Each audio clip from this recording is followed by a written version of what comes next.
Chris Gordy, Locked On SEC, our good buddy here. Good evening, good sir. It's been a while. How are you? What's up, Blake? How are you, man? Good to be on. I am basking in the realization that I am nervous as hell because I don't know if this LSU offense can move the football. That's about how I am right now. Well, you should be, because they have shown nothing to support that they are going to suddenly move the football. The only thing that I'm putting the full faith in, Blake, and the saving grace is that Brian Kelly said a couple weeks ago, we just need to get to that bye week. If we get to that bye week, Nuss is going to get healthy. And so I've got to trust him on that and hope that we get to see some of 2024 Garrett Nussmeier this weekend. And if we do, then I think everybody will calm their nerves and we'll settle down and go, all right, LSU's back to being the playoff team that we thought they would be. If the offense doesn't look any better, then I think we are in major panic mode, red alert, hit the red button, and God forbid you find yourself in a close game with South Carolina, let alone lose this game, and then it's really sirens going off everywhere, and the season is going nowhere fast. Is this team a playoff team with last year's offense? Yeah. Yeah, because I fully believe that too. Yeah, I mean, and that's what's nuts, though, is like on paper, you lose Will Campbell, you lose Emory Jones. Obviously, the offensive line was going to be a work in progress, but we heard how confidently BK talked about it throughout the summer and into the fall. Like, we've actually got depth, we got dudes, we got 5-star recruits and all this. And then you upgraded at receiver. You had a Barian Brown and a Nick Anderson, and Aaron Anderson's back. And I mean, you just start to look at all these pieces and you go, gosh, all right, this offense is going to be explosive. Caden Durham, I had him on the show back in February. He said, the background on his phone, it's the Doak Walker Award. He's like, I want to win the Doak Walker. I want to be the best running back in the country. And gosh, it has just been it's been a car stalled on the side of the highway all season. There's been no continuity there. So going into this game, when you kind of view it versus South Carolina, is this the maker, like you said, it's the make or break point? Is this where you check in or check out for LSU on what this season can be? Yeah, I mean, look, if they take a loss here, it's an absolute disaster, because just based off of how they're playing right now, like Alabama's looking like one of the best teams in the country right now. So going into Tuscaloosa is going to be absolutely brutal. Now, again, who's to say when we get there? Maybe Ty Simpson suffers an injury or something major could happen before we get to that game. But if you had to go play in Tuscaloosa this weekend, would anybody pick LSU to win that game?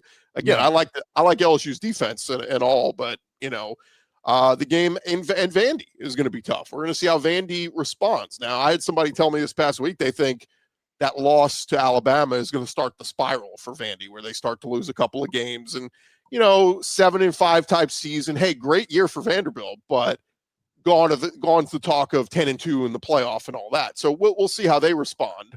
A&M's playing fantastic right now, but A&M has not won in Death Valley since they've joined the SEC. So LSU's got that going for them. And then that finale at Oklahoma, if Oklahoma keeps playing well and Mateer's healthy at that point, that's going to be a really, really tough one to win. So, yeah, I mean, I look, the Ole Miss game is a game you should have won. If you'd have told me going into that game that Friday, you said, hey, I'll tell you this, LSU's defense is going to hold Ole Miss to 24 points. You got Garrett Nussmeier, you're going in there. I would have said LSU wins that game 31-24. Mm-hmm. But obviously the defense, I think, did all they could. They were exhausted. I mean, they stopped blitzing Blake Baker because he's like, my guys are out here so much, they're getting gassed. We can't keep bringing pressure and Lane's just so pesky, man. That hurry up offense, they run with tempo, they convert every third down, it felt like. So it was just frustrating. But you get two in this 12-team playoff, you get two losses. Unfortunately for LSU, they used one already, so you only get one more. And again, as much as I want to make a case for a 9-3 SEC team to make the playoff, you better have some really damn good resume wins. And unfortunately, LSU's win over Clemson, which we thought was going to be a really good resume win, right now isn't looking like a very good one. So, yeah, and look, Penn State being what Penn State is right now, Chris, I mean, if the SEC is going to get any leniency, it would be maybe now. But, I mean, can you get there is my question. Yeah, I mean, you got to string together some wins. I mean, this South Carolina game it is. I'll put it in the category of it is a must win. Like you have to win. I this agree. when the season's over. Hello, Outback Bowl. But you win this one, you're very much still alive. You have to find a way to beat Vandy, and then it's all going to be about A&M and coming home and having to beat them. You win those, I'll feel pretty good. And again, we'll see where Alabama is. We'll see where LSU is by the time we get to the Tuscaloosa. But this is a big one, man. Just Blake with the offense, if it just looks competent and Nussmeier looks more like himself from last year, it's just going to give the fan base and everybody a whole sigh of relief to go, that's what we wanted. Okay, good. We're back on track, and playoffs are still alive. When you look at this South Carolina game, I'm just going to leave the floor open for you. How do you see it playing out? South Carolina is a weird team this year, man, because it started with all the hype of LaNorris Sellers. He looked, basically early in the Virginia Tech game and then later in the Virginia Tech game, he looked great. The middle quarters weren't that great. Then they play around with South Carolina State, a game that had a multi-hour rain delay, but they had two big, returns for touchdowns. So really the offense didn't need to do much. So it's one of those weird games when you have two punt returns for touchdowns and a pick six or, fumble recovery, your offense isn't getting stats.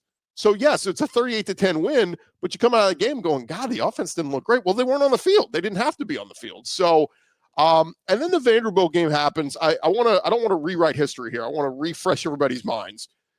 South Carolina did not get off to a good start in that game, but it was in the second quarter, late in the second quarter. It's a 14-7 game. LaNorris Sellers has the ball. South Carolina has the ball, and they're starting to put a drive together, and that's when LaNorris Sellers gets concussed. He leaves. Luke Doty finishes that drive. They settle for a field goal attempt, and they missed. But at that point, it was a 7-point game. If LaNorris Sellers stays in that game, look, Vandy might still win the game. But I think it's much more competitive, and maybe we're talking about like a 7-point loss or something like that. Then the game against Mizzou, he comes back from the concussion on the road at Mizzou. Nobody's giving them a chance. And they're in that game the whole game because they're hitting deep plays. Like the simple small plays were not there. But on like 3rd and 19, LaNorris Sellers throws for like a 40-yard bomb. Like, what is happening here? Like, I don't know what Missouri's DBs were doing, but so South Carolina loses by 9, but they were in that game for much of that game. And then they come home and Kentucky's just an abject disaster, and they blew them out.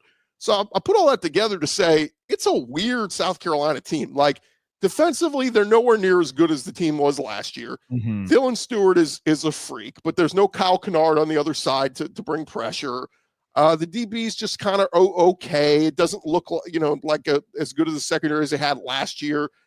And they have no run game to speak of. I was told that this kid, Razul Faison, who came over from Utah State, was going to be this big catalyst of the run game. And, we saw how good Rocket Sanders was last year, but they have no run game to speak of. It's basically LaNorris Sellers. And so they're worse than us.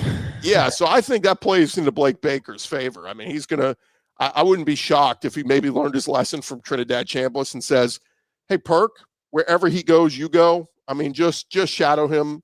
To hell with covering tight ends and all this. Blake, watching that Ole Miss game, it frustrated the hell out of me on how many big plays, like Ole Miss hits a play, and I'm looking, and there's Harold Perkins. He's way down the field. I'm like, why the hell is he way down the field? Why are we dropping him in coverage? Keep him near the line of scrimmage. Let him do what he does great. So, again, I think they kind of lost their focus, but maybe, again, use that as a learning lesson and say, all right, Perk, you are shadowing wherever LaNorris Sellers goes. Do not let him get loose. Because let's face it, this game a year ago, this dude was killing LSU. Mm-hmm. And had he not getting hurt, we all know that would have been a loss for LSU.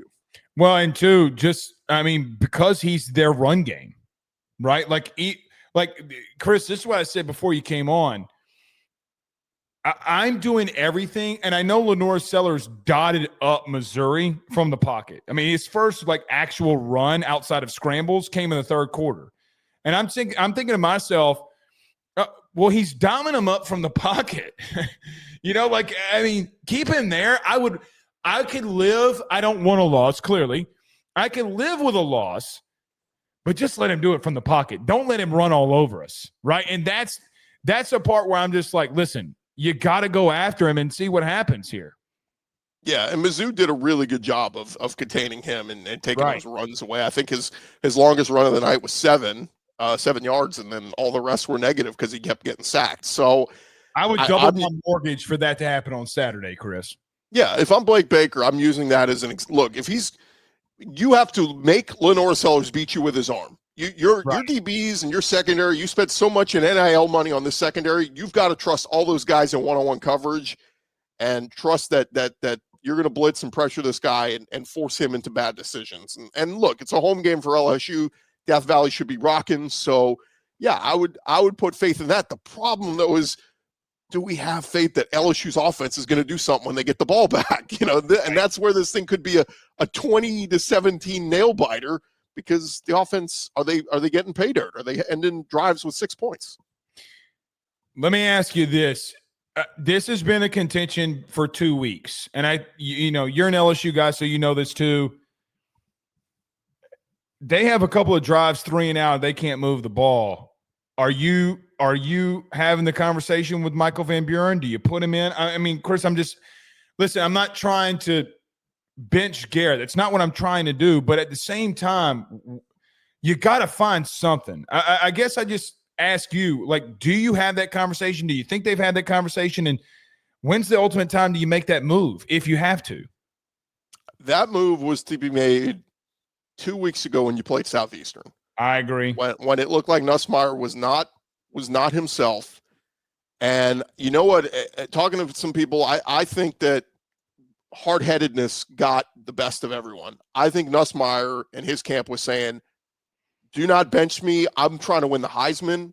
I need to pad stats. Southeastern is a great stat padder. I'll look better. I'll get my rhythm back, all this stuff. And what's of his how many touchdowns does he have? Like 7, and 3 of them came in that game. So it's like, dude, like, the Heisman's out the window. Like, you can cancel that one. So to me, it's about winning football games the rest of the way. To hell with draft stock, to hell with all that stuff. If you're Garrett Nussmeier, dude, we just need you to look competent. But I just thought that was a perfect opportunity when there was all this talk of he's healthy. No, he's not. He's hurt. No, he's not.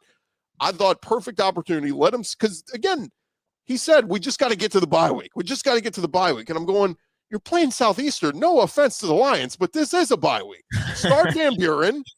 And then, again, somebody told me, well, maybe they don't want to go in Oxford with him ice cold, Garrett Nussmeier. Okay.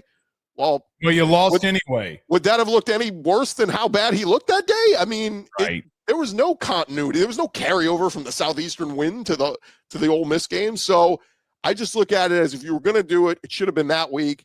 And by the way, Van Buren did get some good minutes in the second half of that game and looked good. I think maybe got his confidence going a little bit. But to me, I think BK is it's like he's going to go down with the ship. He is all in, chips all in on Nussmeier.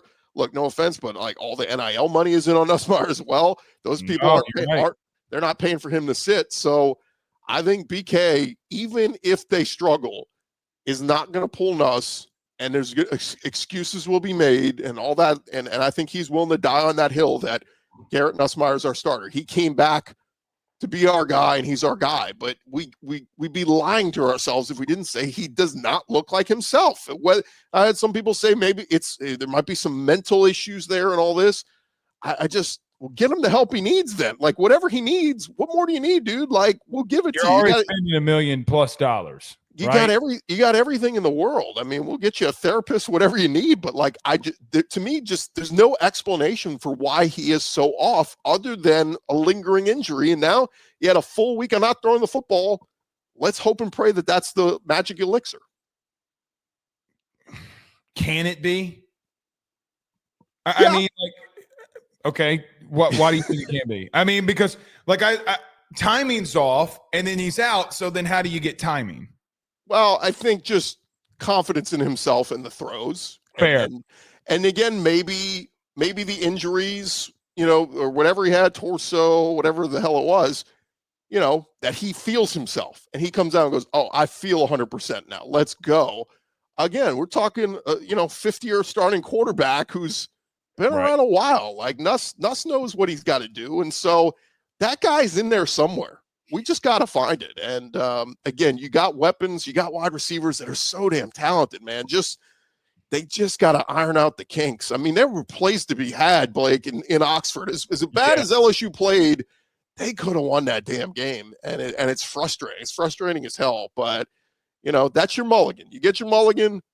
Now it's time to clean this thing up, and let's go. And like I said, fingers crossed that he looks much better. Now, look, getting Caden Durham back, let's see if that helps with the run game. But I've had so many people tell me it's a damned if you do, damned if you don't. Like, LSU has proven so far this year they cannot run the football. And yet everybody I talk to goes, they got to run the football. Well, at what point of running it into the wall for 1 yard do we say you're a passing team?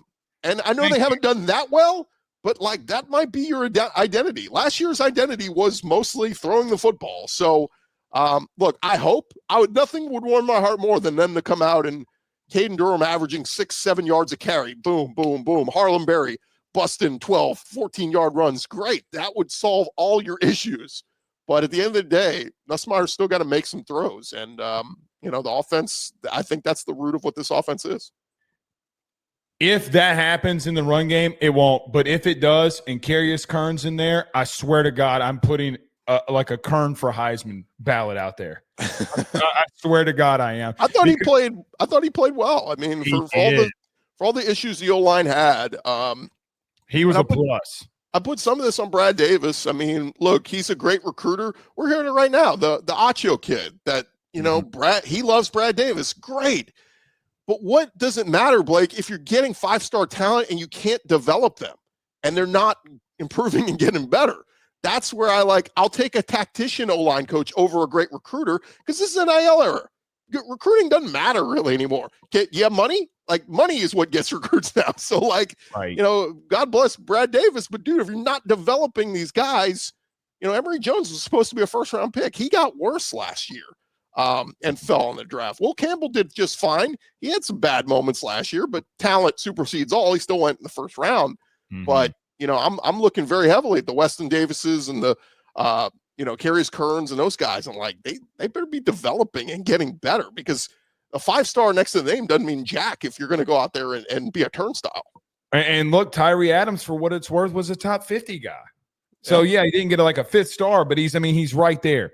All right, Chris, I got to get around the SEC with you here too. So, well, let me just ask you, do you think LSU wins this one? Yeah, they have to. I mean, no offense against South Carolina. By the way, I was doing some research. I had to go back. I think it was 2007, the last time Shane Beamer stepped foot in Death Valley.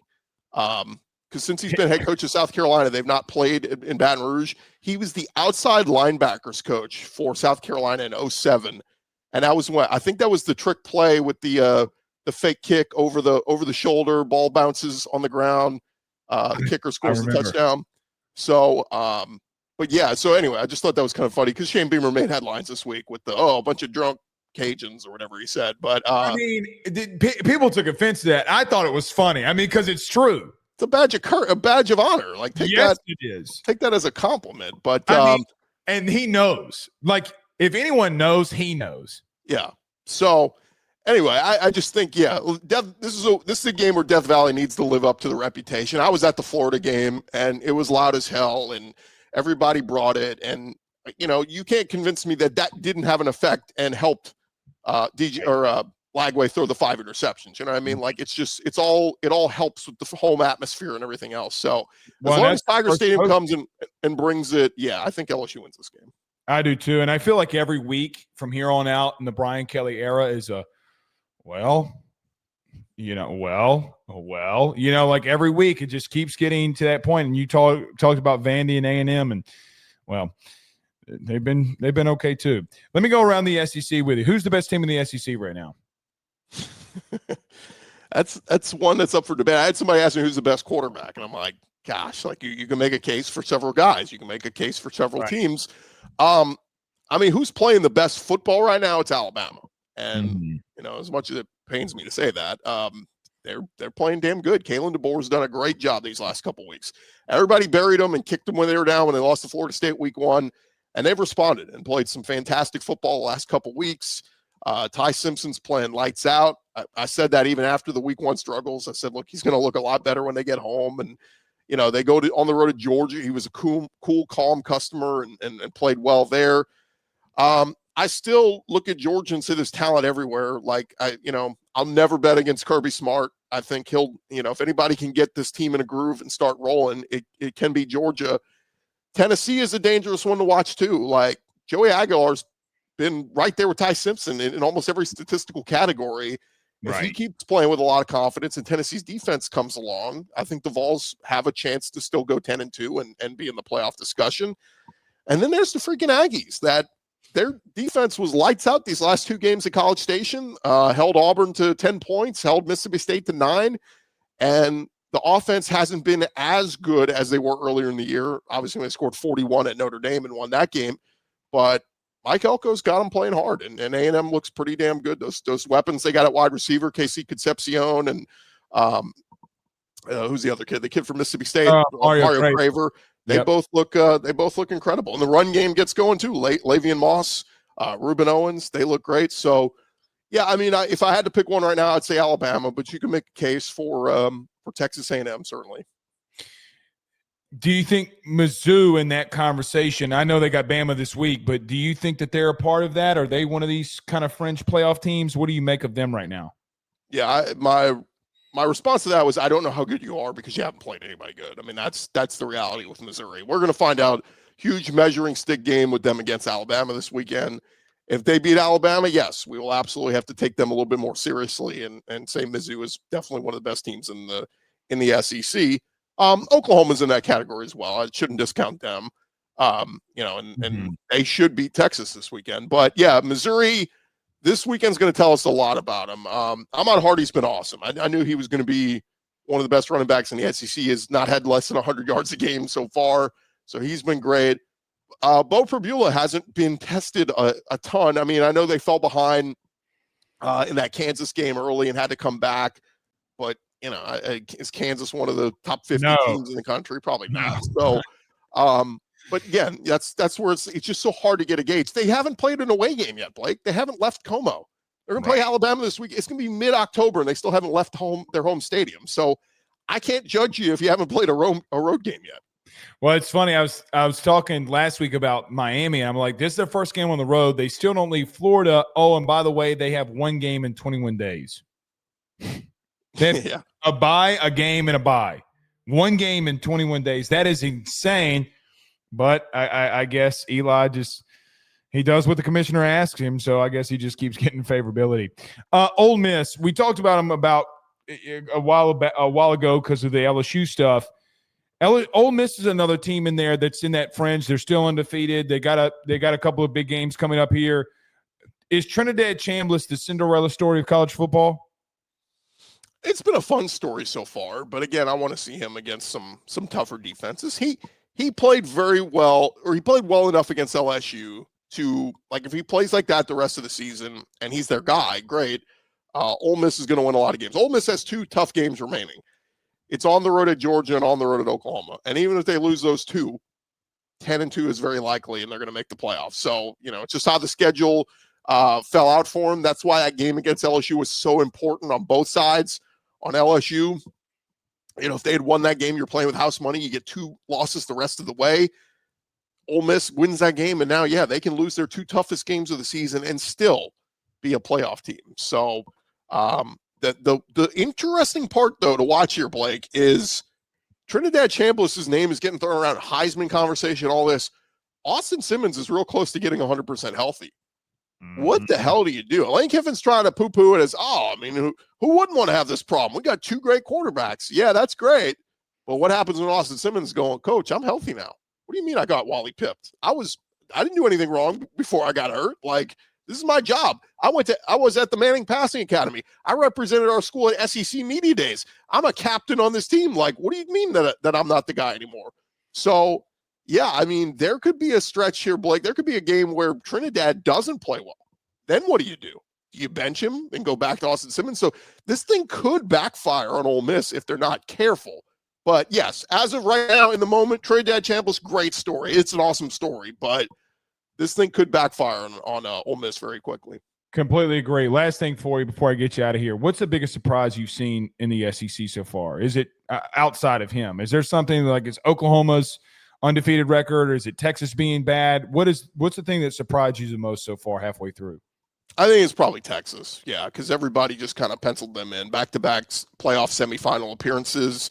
You know, look, I was buying into the Arch Manning hype. I've been around the kid a couple times, talked to him a couple times, and I was a believer. I thought, okay, Arch is going to – and this is what I said about Arch. I thought he was going to go through his ups and his downs this year. Like, I thought it would be a little bit of a roller coaster. My line, Blake, has been Arch Manning is going to be awesome, ... in 2026. Like, I think next year is when we go Texas preseason championship favorite, Arch Manning preseason Heisman favorite. Like, all the stuff that happened this year, it should be next year for Texas, not this year. This is the rebuilding year of getting the new offensive linemen and defense reworked and all that. But I don't think anybody had them losing to Florida. And now the margin of error is so minuscule. And man, with Oklahoma this weekend, their defense, they're number 1 or number 2 in almost every statistical category defensively. So it's going to be tough. They're going to have to pull a rabbit out of their hat. And if they do, maybe this is the turning point. Maybe this is the breakout game for Arch where we go, oh, that's the kid we were looking for. But if not, they're going to take a third loss, and Texas will be one of the most disappointing teams in college football this year. Can I tell you something? And I'm just going to people have been yelling at me all day for it. I picked Texas to beat Oklahoma this week. Vegas agrees. That line has been in favor of Texas since that line came out last week. So, like, dude, the bettors know something. Brother, I know people at very big sports books who texted me Sunday when I was like, what's up? I just sent out, like, what is this? And they're like, one of them texted me back, said, it's my lock of the week. And I'm like, if you're wrong, you owe me money because I'm going to run out there and say it too. But it's going to be a fun one, man. It's going to be a real fun one. But thank you so much for joining us, Chris. You're just so great at what you do, man. Tell everybody where they can catch all your stuff and what you guys are doing. Yeah, Locked On SEC, wherever you get your podcast, Spotify, Apple, iTunes, whatever. And, of course, we got the video version up at YouTube, so go give us a like, subscribe there. And 5 days a week talking all things SEC football. We talk LSU. We talk everybody. So Locked On SEC. Thank you, buddy. I appreciate you joining us. Absolutely, man. Anytime. Thank you, man. That's Chris Gordy, Locked On